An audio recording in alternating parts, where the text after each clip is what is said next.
Welcome, beloved, anointed ones. Some people meet their awakening gently, but yours began with a funeral for a version of you they never knew existed.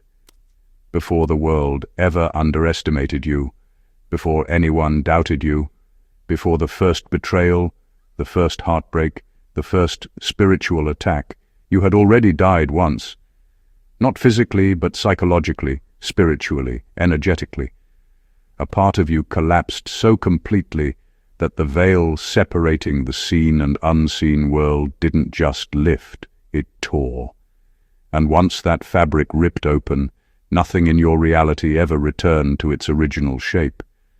What they don't know, what they could never comprehend, is that your clarity didn't come from meditation apps, sage bundles, or YouTube's How to Awaken Your Third Eye tutorials. No.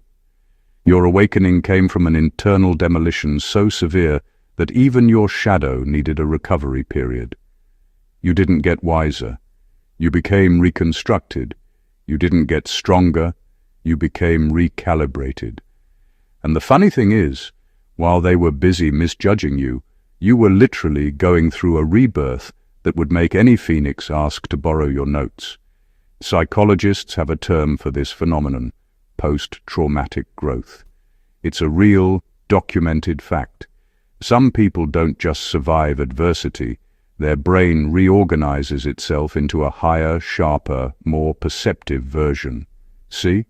Science accidentally confirmed your spiritual storyline without even realizing it. You didn't bounce back. You upgraded like someone pressed a hidden reset button inside your soul. And that's where this story begins. Because the truth is, you didn't become spiritually perceptive overnight. You didn't suddenly wake up seeing people's intentions without them saying a word. You didn't just evolve into someone who reads energy like subtitles on a movie. You became this version of yourself because life dragged you through a death most people never talk about. A death of illusions. A death of naivety. A death of the personality the world tried to glue onto you. They think you're mysterious, guarded, unpredictable. They have no idea you just don't operate on their level anymore. Your veil is gone. Your innocence expired. Your vision sharpened.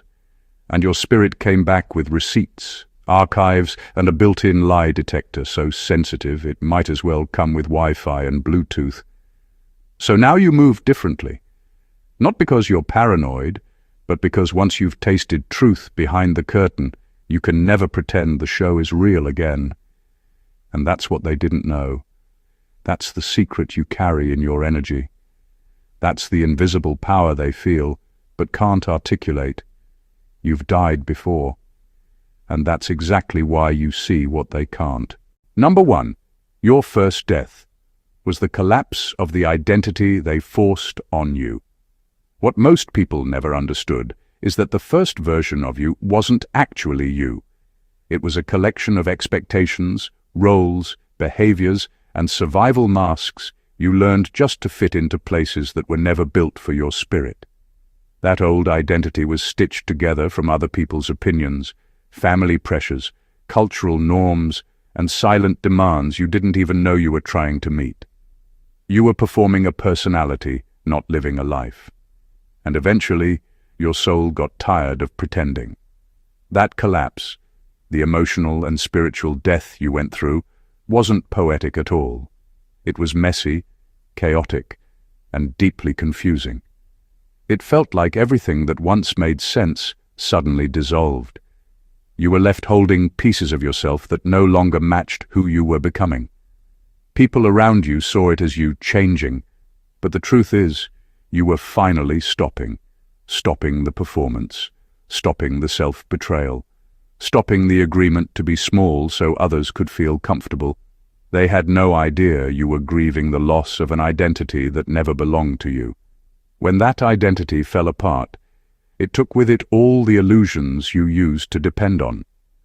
You no longer believed in the relationships held together by guilt. You no longer tolerated conversations that drained your soul. You started noticing the tone behind words, the intention behind smiles, and the weight behind silence. Your spiritual senses sharpened not because you sought enlightenment, but because your spirit finally had space to breathe without the suffocating expectations of others. People think your awakening was a glow-up. They don't know it was a breakdown first. They don't know you cried for the version of you that didn't know better, didn't have boundaries, didn't understand energy, and didn't know how to protect their own peace. They also don't know that when that identity died, the real you stepped forward, quietly, naturally, powerfully. This is why your presence feels different now. You're no longer reacting, reaching, or people-pleasing. You walk with the clarity of someone who lost themselves once and refuses to lose themselves again. The old you died, and that was the greatest liberation your spirit ever experienced. Number 2, your veil lifted because your nervous system broke before it rebuilt. The awakening you experienced didn't happen because you meditated enough or read enough spiritual books. It happened because your body and mind reached a breaking point, a place where nothing could function the way it used to. The nervous system, which normally filters experiences and keeps you safe, couldn't handle the intensity of life anymore. Stress, betrayal, heartbreak, and repeated shocks to your system forced it to collapse. And when it broke, your perception expanded. The veil didn't lift in a calm, mystical moment. It lifted because your system rebuilt itself in a way that could no longer tolerate illusions. When your nervous system rebuilds after being pushed to its limits, it rewires itself to prioritize survival, clarity, and truth over comfort and ignorance. You became hyper-aware. Every gesture, every tone, every half-spoken word started carrying meaning. People noticed it and called it intuition, but it was really just your system compensating for what it went through. You became a human radar. Your body became the instrument, and your soul started reading the signals that everyone else missed. Energy that once passed unnoticed now registers in real time. You feel deception, tension, and hidden agendas before a word is ever spoken. What's fascinating is that this process isn't gentle. It doesn't happen gradually. It's chaotic, exhausting, and sometimes terrifying. But it forces you to see yourself, your environment, and everyone around you with unprecedented clarity. Once your nervous system rebuilt, it refused to return to its old filters. You started recognizing patterns, motives, and intentions that people thought were invisible. You became a walking truth detector.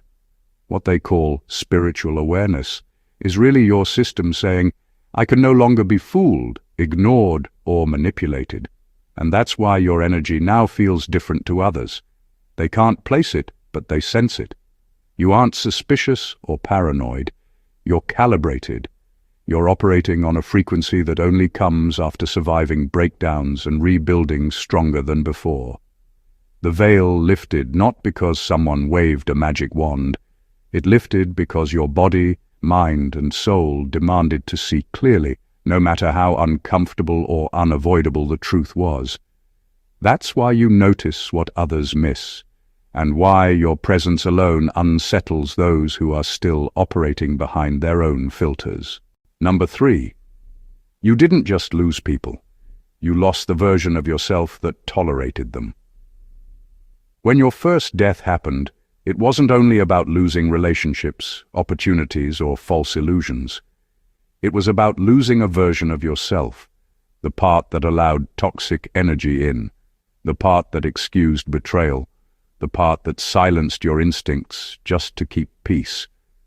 That version of you was soft, pliable, and designed to fit into the expectations of others, even when it hurt you. And when it died, everything that relied on that compliance and compromise started to fall away. The transformation wasn't subtle, it was disruptive. People around you noticed a change, but they didn't understand it. They might have thought you were acting differently or being too sensitive, but in reality, you were simply refusing to be that version of yourself anymore.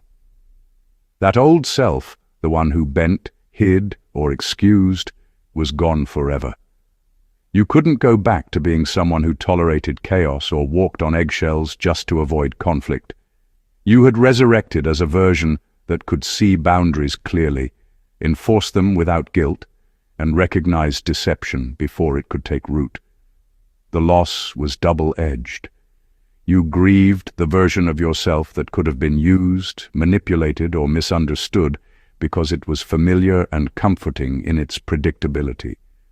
But at the same time, you celebrated the birth of a self that no one could control, gaslight, or sway. That shift created a ripple effect in your world. Relationships that relied on your old self started breaking. People who had access to you before suddenly found themselves locked out. What they saw as abandonment or coldness was actually liberation and clarity. Your new presence unsettles them because they miss the version of you they could handle. They never realized the old you was fragile enough to be molded, but strong enough to survive. And now, the person standing in your place isn't tolerating their nonsense, isn't apologizing for existing, and isn't negotiating for validation. You lost the version of yourself that allowed them to play games, and in that loss, you gained a power and clarity they'll never comprehend. Number 4. Your awakening wasn't a choice. It was a forced initiation. Your awakening didn't arrive during a peaceful moment or through some guided journey where you voluntarily opened your third eye.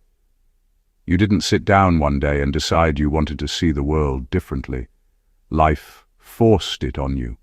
It backed you into a corner so tightly that the only way out was through truth. Raw, uncomfortable, undeniable truth.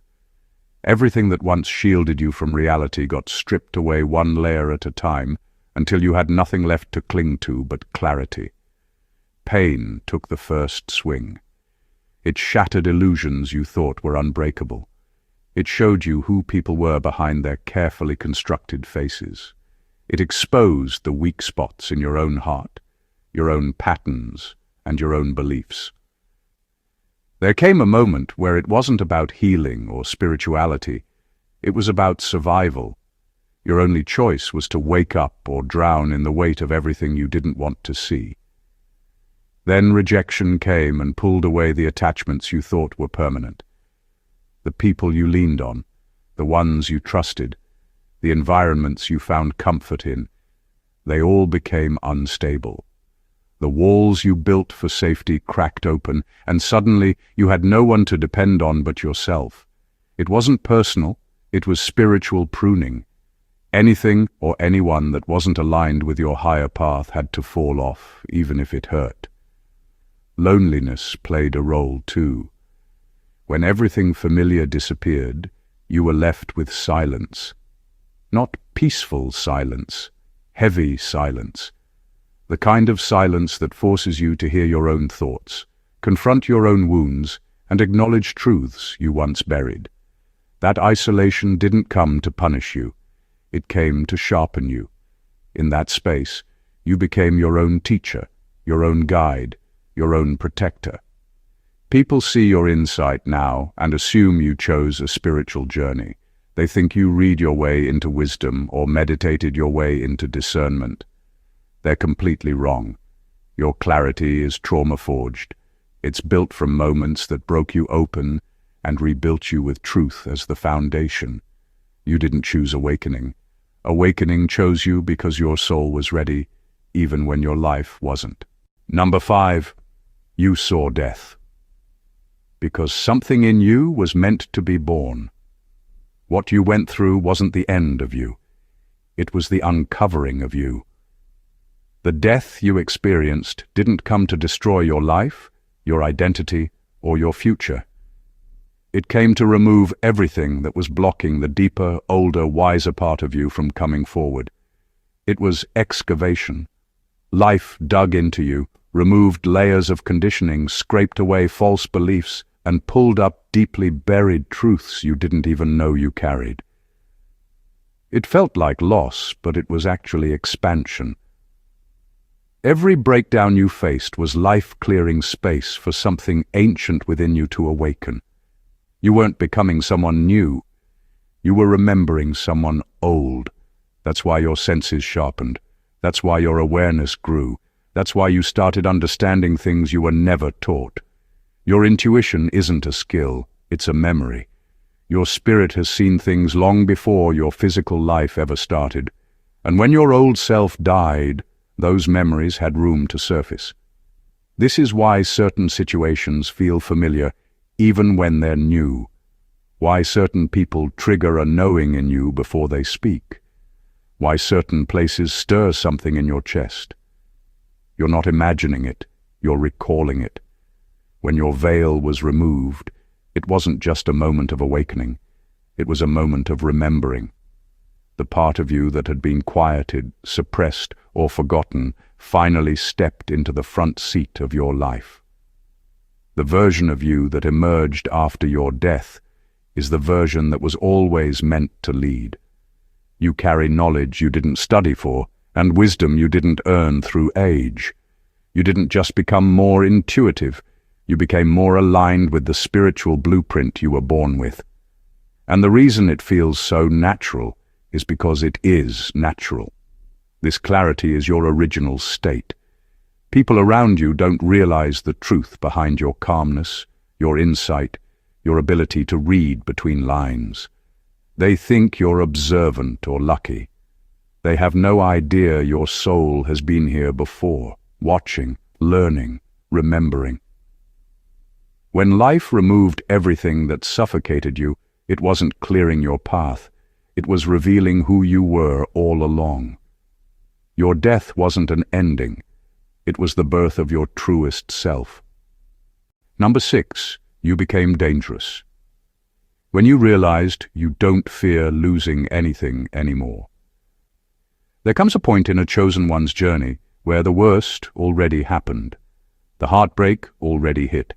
The betrayal already cut deep. The disappointment already shattered whatever illusions you had left. You faced an emotional, mental, and spiritual death so heavy that there was nothing left for life to threaten you with. And once you crossed that threshold, something inside you shifted forever. You stopped fearing loss because you had already rebuilt yourself from the kind of emptiness most people run from. When a person reaches that level of inner freedom, they stop negotiating for their worth. They stop trying to be understood by people committed to misunderstanding them. They stop begging for clarity from people who benefit from confusion. And they definitely stop chasing relationships where they have to shrink just to keep the peace. You became someone who could walk away without hesitating, not because you're cold, but because you learned the cost of holding on to things that break you. This change doesn't go unnoticed. People who once had influence over you feel it immediately. They sense the shift, and it unnerves them. You're no longer moved by the things they used to use against you: fear, guilt, silence, approval, closeness, distance. None of it lands the way it used to. When you've already survived losing yourself, the fear of losing someone else loses its power. And that's what makes you dangerous, not in a harmful way, but in an unshakable way. You don't cling, you don't chase, you don't panic when someone pulls back. You don't crumble when someone exits your life. You've already experienced the deepest loss there is, the loss of your old self. Everything else feels small compared to that. You operate with a calmness that others mistake for detachment, but it's really mastery. You know your worth without needing external validation, and you protect your peace without apologizing for it. People can't manipulate someone who has already survived their lowest point. They can't control someone who knows how to stand alone.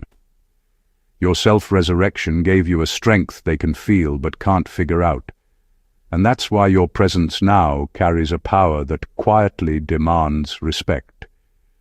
You're no longer afraid of losing anything because you finally understand that nothing worth keeping requires you to sacrifice yourself. Number 7, you stopped belonging to the world Once you saw what controlled it. Once your veil lifted, your vision extended far beyond individual people.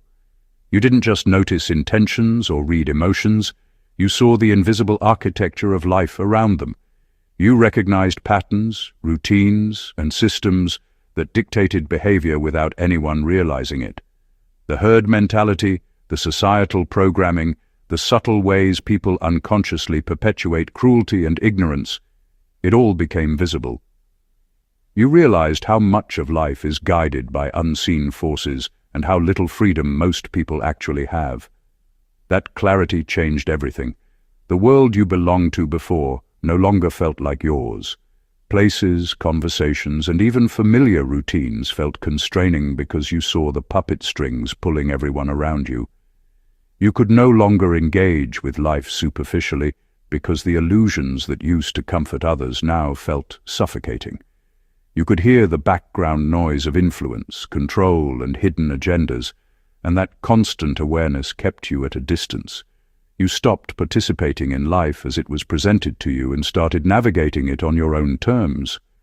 This separation isn't loneliness, it's alignment. You don't belong to the world not because you reject people, but because you refuse to be guided by systems designed to keep you small, distracted, or unaware. You walk through life seeing both the actors and the directors behind the scenes. You notice the costs of compliance, the dangers of blind trust, and the toll of staying asleep. That knowledge changed your choices, your relationships, and even how you interact with yourself. People notice the difference in you, even if they can't articulate it. They sense a dissonance between your energy and theirs, a subtle resistance to the currents they swim in effortlessly. They feel it because you operate on a plane they haven't reached, a plane where awareness precedes action and truth precedes comfort. You stopped belonging to the world because you saw too much, understood too much, and refused to pretend ignorance anymore. The veil didn't just lift, it relocated you into a realm of clarity that is yours alone, and there's no going back. Number 8. Your spirit never fully returned to normal life after your awakening. After your awakening, life didn't snap back into place the way people expected. You didn't return to who you were before, and you couldn't even if you tried. A part of you resurrected, stronger, wiser, more anchored, but another part remained behind the veil. That part didn't come back with your body. It stayed in the realm where truth is louder, energy is clearer, and motives are visible long before they're spoken. This is why you often feel like you're in two worlds at once. You're physically present, but spiritually elevated, observing life from a vantage point most people don't have access to. This dual awareness isn't a flaw or a mental struggle. It's a side effect of seeing too much. You're aware of the physical conversations happening in front of you, but you're also aware of the energetic ones happening underneath. You notice the tone behind a compliment, the tension behind a smile, and the hesitation behind a decision. Your spirit scans the room before your mind even processes the details. It's not dissociation, it's refinement. Your senses operate on two frequencies, and you've learned to exist between them. This is why you sometimes feel disconnected from what others consider normal life. Small talk drains you. Forced social settings feel unnatural. People's emotional chaos feels amplified. You're not uninterested. You're just tuned into a different layer of reality. A world where spiritual truths matter more than social rules, where you follow energy instead of appearances, and where you see the bigger picture, even when others get lost in the surface-level storyline. People misunderstand this about you. They think you're distant, cold, or hard to read. They assume you're disinterested or detached. What they don't know is that you're simply processing life with twice the input. They sense something different in you, a quiet intensity, a calm depth, a presence that feels both grounded and otherworldly. It unsettles some and inspires others, but most can't explain it. The truth is, you didn't return to normal life because you weren't meant to. Your awakening shifted your spirit permanently. You walk with knowledge your old self never carried. You see layers others don't see. You feel realities others aren't tuned into. Part of you lives here, and part of you lives beyond. And that duality is exactly what makes you who you are now. Awake, aware, and impossible to mislead. Number 9. You outgrew emotional gravity. And they hate that you no longer orbit their chaos. What happened to you wasn't a small shift. It was a full-blown emotional death and resurrection, and most people will never understand the mechanics of that transformation. When you died internally, an entire ecosystem of reactions, fears, triggers, and emotional dependencies died with you. You stopped being held down by the gravitational pull of chaos, because the version of you that used to respond to chaos no longer exists. People who once controlled you through guilt, confusion, emotional traps, and psychological warfare can no longer access the portals they used to use. The buttons they used to press are now disconnected. The levers they used to pull are now rusted. The entire control panel they depended on has been spiritually decommissioned. Your old emotional programming, people-pleasing, over-explaining, trying to be understood, absorbing other people's mess, collapsed. And when that system collapsed, you became weightless to negativity. That's why drama feels childish now. Not because you're mature, but because you've already walked through realities that broke you open and forced you to rebuild yourself without illusions. People who still operate in survival mode, who need dysfunction, who need attention, who need emotional reactions, can't stand the fact that you no longer respond like a puppet attached to their strings. You see straight through manipulation now because the darkness you survived taught you patterns, not just feelings. You learned to recognize the architecture of a storm, not just the sound of thunder. So when someone tries to bait you, guilt-trip you, or destabilize you, you don't react, you observe. And that observation alone threatens them, because your survival removed the gravitational pull they once relied on. You're not anchored to their dysfunction, you're not orbiting their emotional state, you're not entangled in their psychological cycles. You outgrew emotional gravity. Your mind is now calibrated for clarity. Your spirit is calibrated for peace. Your intuition is calibrated for truth. And anyone who still lives in emotional chaos will always feel like they're screaming into the void when they try to reach you, because you don't get pulled into storms anymore. You've already survived a hurricane, and once you've rebuilt your soul from the rubble, you don't fear weather, you read it. Number 10. You carry knowledge that is not learned, it's recalled. The wisdom you carry isn't a result of books, lectures, or years of study. It's the consequence of remembering who you were before society told you who to be. When your old self died, it wasn't just an emotional death. It was an identity wipe, a spiritual hard reset that cleared the noise and exposed what was already encoded inside you. Your higher self didn't arrive, it emerged. This is why your insight confuses people. They keep trying to rationalize the fact that you understand things you were never taught. They accuse you of acting too deep or thinking too much.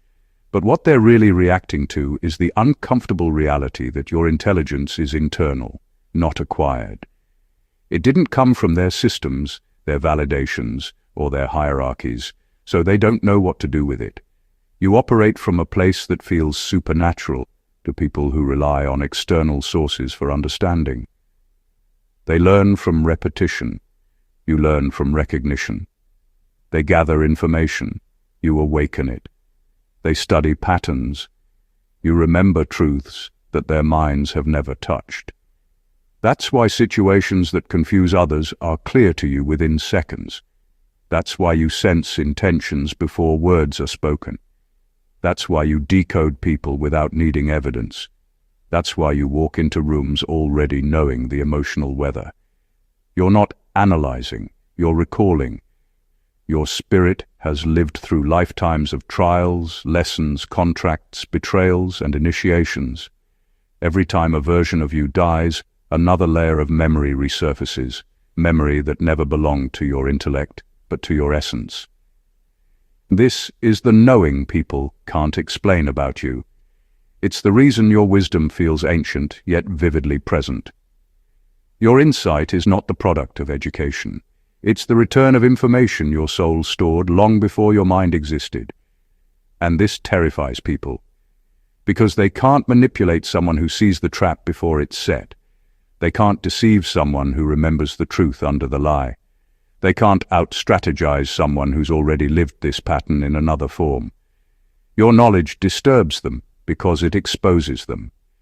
You are a modern body carrying ancient consciousness, and every time you speak, you break the illusion that wisdom must come from institutions.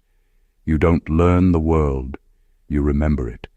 And that remembrance is exactly what makes you untouchable.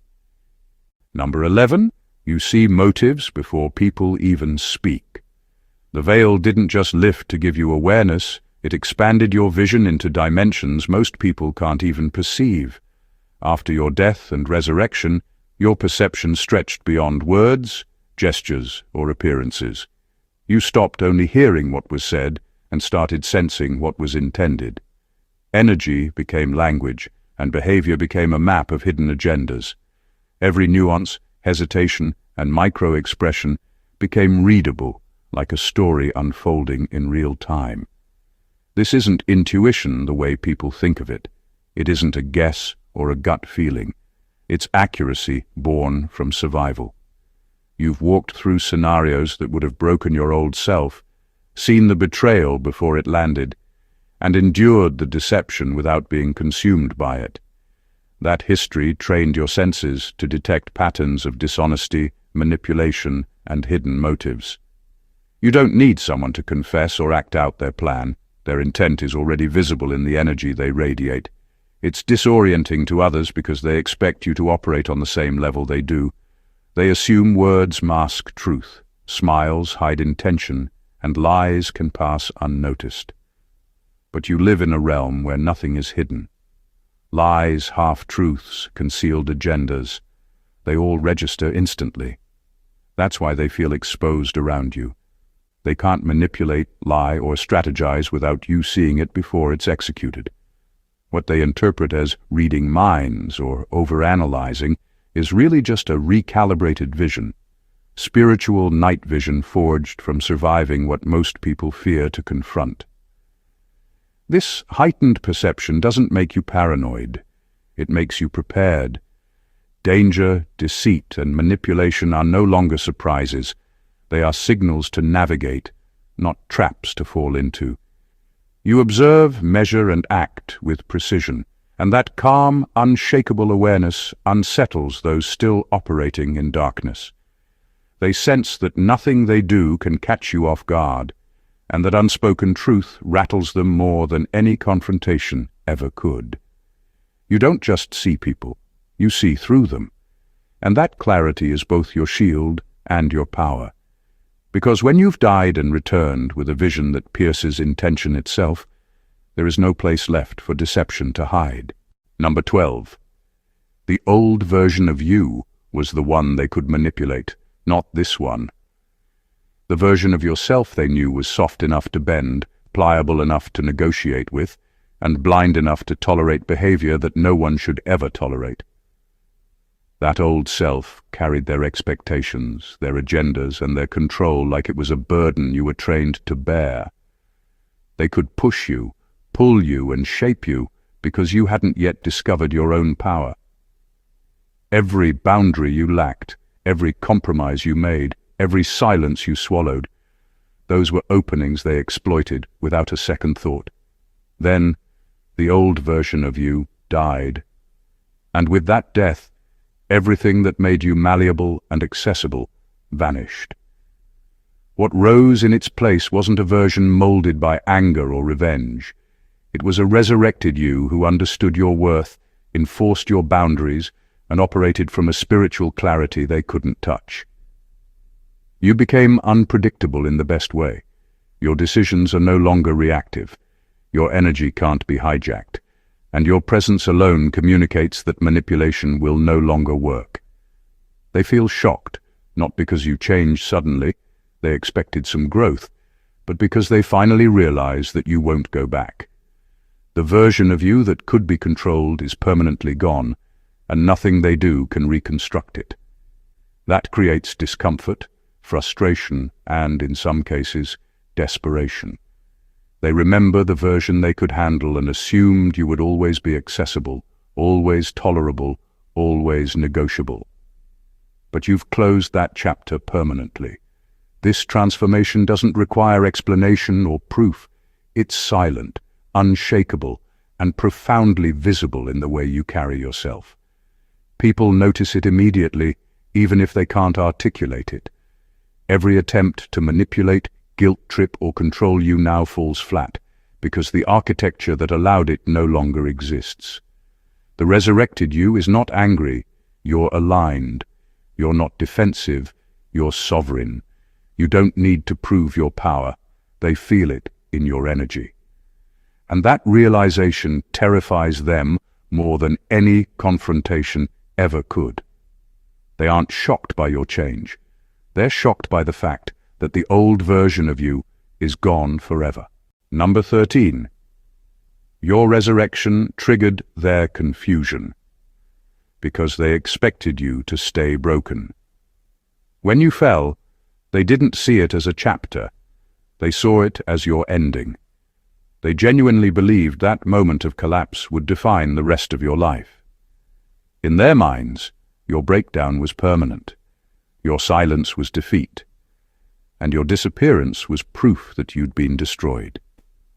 They were comfortable with the idea of you staying down because it made their own choices look justified, their behavior look excusable, and their doubts about you look accurate. But resurrection has a way of insulting small minds. You didn't just get back up. You resurfaced with a clarity and power that made your former version look like a shadow. You came back steadier, more discerning, more grounded, and spiritually fortified in ways they never saw coming.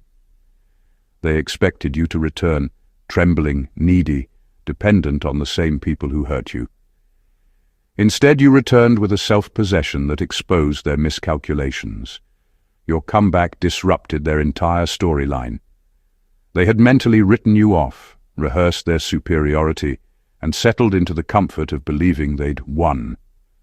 So when you rose, quietly, gracefully, with no announcement, they felt something they never prepared for: confusion mixed with embarrassment. Your rebirth forced them to face the fact that they misunderstood who you truly were from the beginning. Your resurrection didn't just surprise them, it threatened them.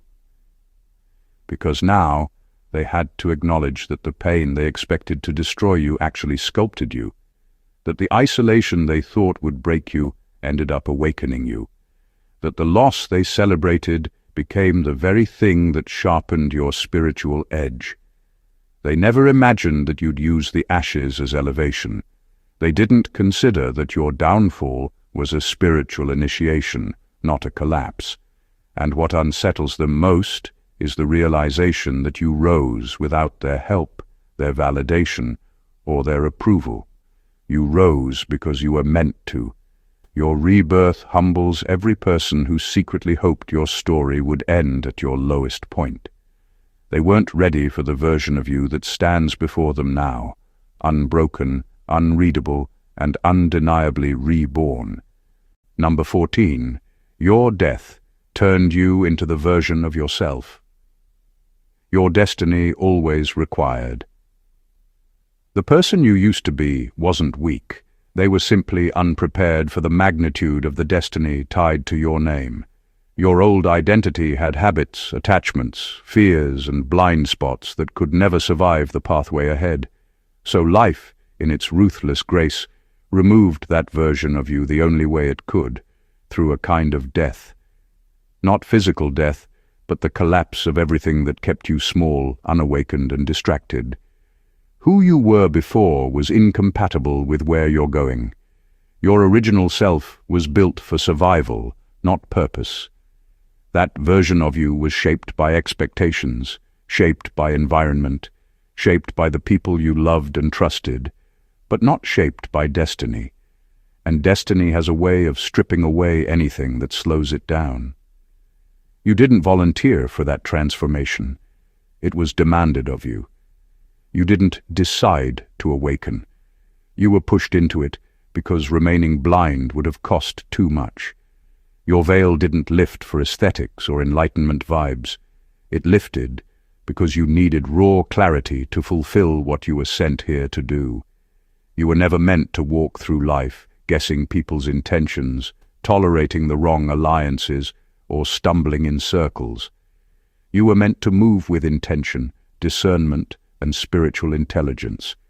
You were meant to see the traps before you stepped into them, the motives before they were spoken, the lessons before they arrived. This death and resurrection changed your internal architecture. Your thinking expanded. Your emotional responses matured. Your spirit recalibrated itself to operate on a frequency aligned with your higher purpose. The pain wasn't random, it was construction. The loss wasn't punishment, it was preparation. You became the version of yourself that your destiny always needed. The self that doesn't hesitate, doesn't misread, doesn't settle, and doesn't wander blindly. You became the self that sees clearly, walks boldly, and carries knowledge that didn't come from books or conversations, but from experience etched into your soul. And this new version of you isn't an upgrade. It's the original blueprint, finally activated. Conclusion: the chosen one who has already died and returned. What you've survived is not ordinary. It is not something that can be explained with simple phrases or brushed off as growth. Every collapse, every betrayal, every moment that shattered your old self was a deliberate recalibration. You didn't merely endure, you died, excavated and resurrected as the version of yourself your destiny demanded. Each death stripped away illusions, attachments, and limitations, leaving behind a clarity so precise that the world can feel it radiating from you even before you speak. You carry knowledge that isn't learned. It is remembered, encoded deep in your spirit, long before your current life began. You see motives before words are spoken, energy before it manifests, and truth before it is disguised. You are no longer tethered to emotional gravity. Chaos, manipulation, and drama slip past you like water off armor. The old version of yourself, the one they thought they could control, no longer exists. You walk with sovereignty, calm, and an unshakable inner authority that terrifies those who once assumed your weakness. Your resurrection doesn't just defy expectations. It breaks the narrative of anyone who ever thought they could predict, harm, or contain you. Your veil lifted not for aesthetics or curiosity, but because your purpose demanded it. You now navigate life with a vision that transcends the ordinary, seeing layers, truths, and possibilities that the unawakened can't even fathom. You are a walking reminder that surviving the worst versions of life is the ultimate initiation, and that initiation forged a power, wisdom, and resilience that is both timeless and unstoppable. Every step you take now is guided by truth. Every choice you make is filtered through clarity, discernment, and spiritual intelligence. You are untouchable, not because you seek perfection, but because you embody reality in its purest form. And the world, whether it knows it or not, is forever shifted by your presence. If this message resonates, if it lights something deep inside you, make sure to subscribe to the channel to stay connected to these truths. Like this video if it shook your perception, share it with others who are ready to awaken, and comment below with your insights or experiences, because your story and your awakening deserve to be honored, celebrated, and amplified. This is your time, chosen one, and the world will never see life the same way again after you. God bless you.